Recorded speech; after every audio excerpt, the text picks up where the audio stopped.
shughuli hiyo itaanza jioni ya leo. Kama nilivyosema, maandalizi yamekamilika, mheshimiwa mgeni rasmi ameshafika, lakini katika utoaji wa tuzo hizi tutakuwa na jumla ya tuzo 51 zilizogawanyika katika maeneo matatu. Tuzo ya kwanza zitakuwa ni tuzo maalum za heshima ambazo zinawapa watu au makampuni yaliyofanya jambo kwenye utalii na uhifadhi kwa muda mrefu likawa na matokeo chanya. Hiyo ni seti ya kwanza, itakuwa na takriban tuzo 10. Lakini tutakuwa na seti ya pili, ni seti ya tuzo ambazo ni wataalamu wamekaa wakaona, yako makampuni, wako watu binafsi, kuna jambo wamelifanya kwenye sekta hizi mbili za utalii na maliasili, nao pia wanaweza kutoa mapendekezo yao. Watu hao pia leo jioni watapata hizo tuzo. Tuzo za kitaalamu zipo takriban 14, lakini tuzo nyingine zilizobaki ni kundi la mwisho, ambao ni kundi ambalo watu waliomba wakaleta CV zao.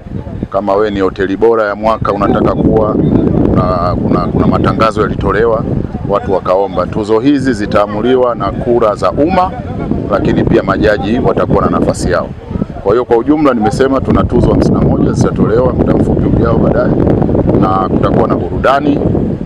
Tuna wasanii Sholomwamba atakuwepo, kuna msanii Ruby atakuwepo, lakini kuna vikundi vya burudani za sanaa za hapa Tanzania na China.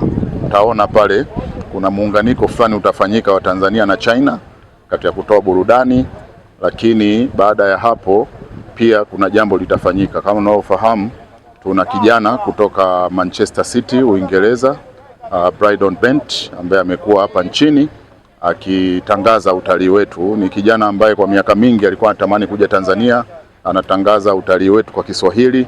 Sasa amefika Tanzania na yeye leo kuna jambo mahususi pale ukumbini litafanyika, na yeye pia kuna zawadi ataitoa au tuzo kwa mgeni rasmi. Kwa hiyo niseme tu tuko tayari kwa usiku wa tuzo za Serengeti. Tunawakaribisha sana wananchi.